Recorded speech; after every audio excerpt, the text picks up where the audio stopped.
Hello, everybody. My name is Jacker, and this is my friend Melon. Yeah, that's me. We're both bronies, and we've seen a lot of nice things from the community, like music and fan art, and we wanted to give something back. Now, we're not particularly good at making music or drawing, so we figured let's do something fun. Let's do some dramatic readings and then give our honest opinions on it. So what he did is, Jacker has read the story already, and I haven't. So he's just gonna read it out to us, and then, we're gonna review it at the end of the story. We're not going to interrupt it because that's just kind of annoying for people who just want to listen to it. And that's what we're going to do now. Check it.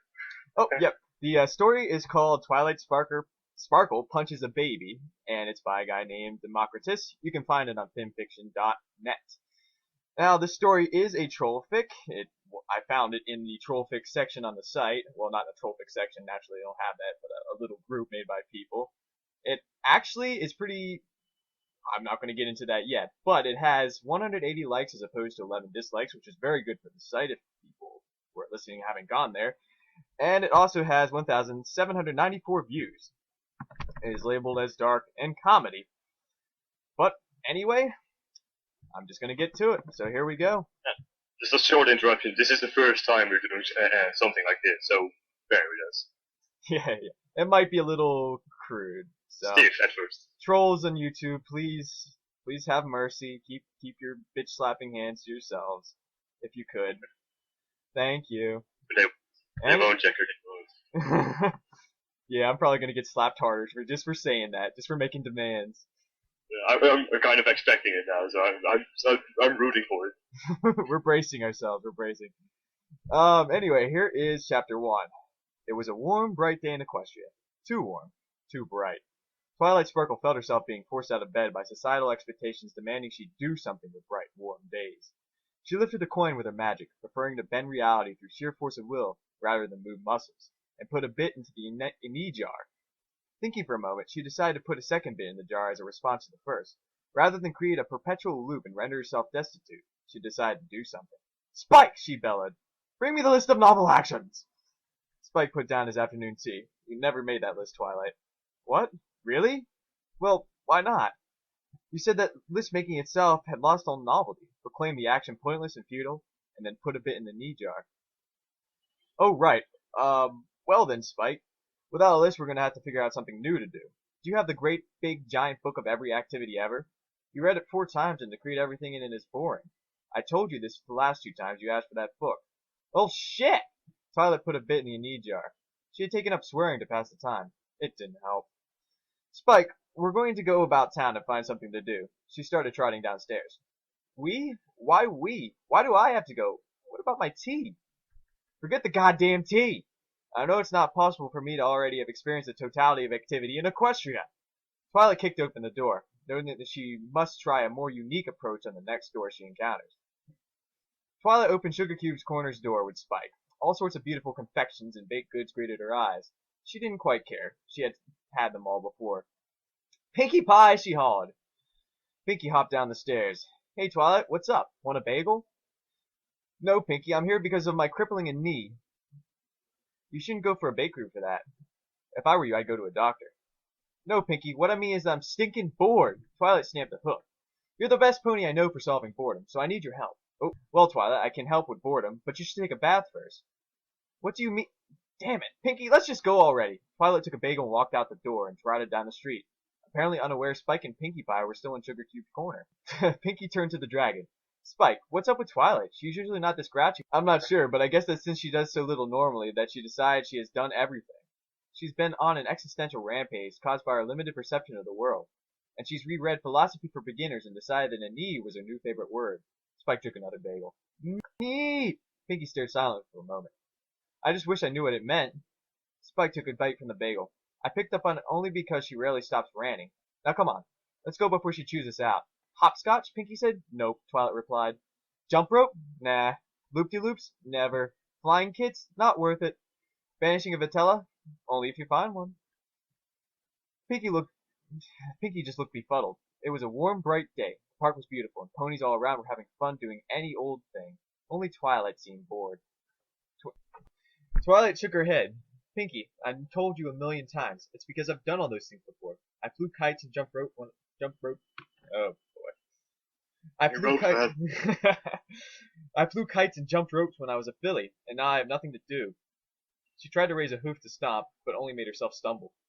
So when did you go inline skating? You should have invited me, Spike said. Fun now. It was ages ago, Spike. It was fun then, but it isn't fun now, Twilight yelled, remembering to keep all 4 legs on the ground this time.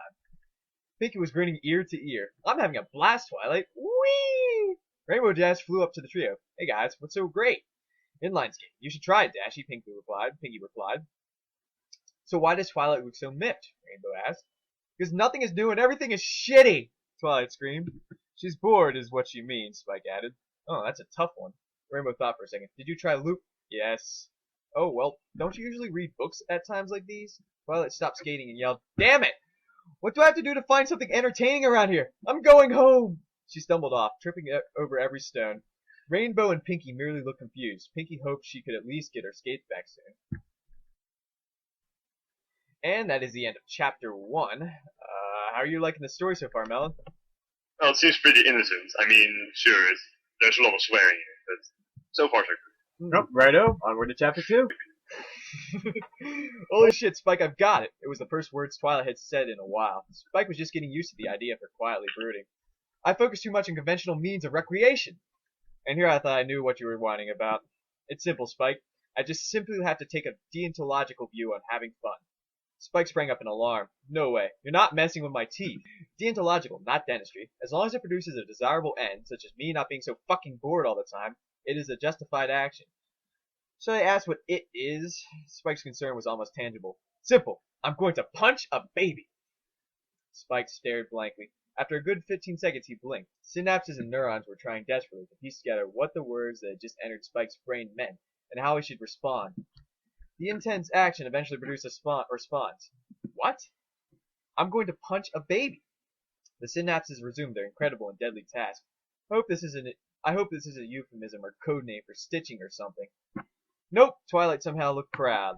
I'm going to sneak up on a baby and sock it right in the face. Sweet Celestia, what is wrong with you?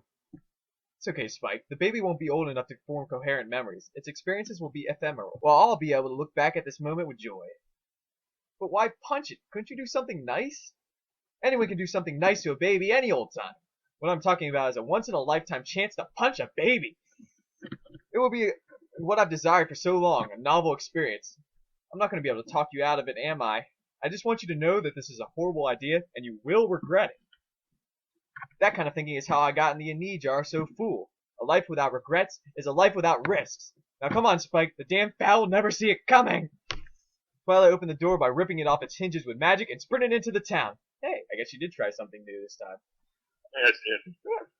I hope the fowl will pay for a new door, Spike said, walking after Twilight.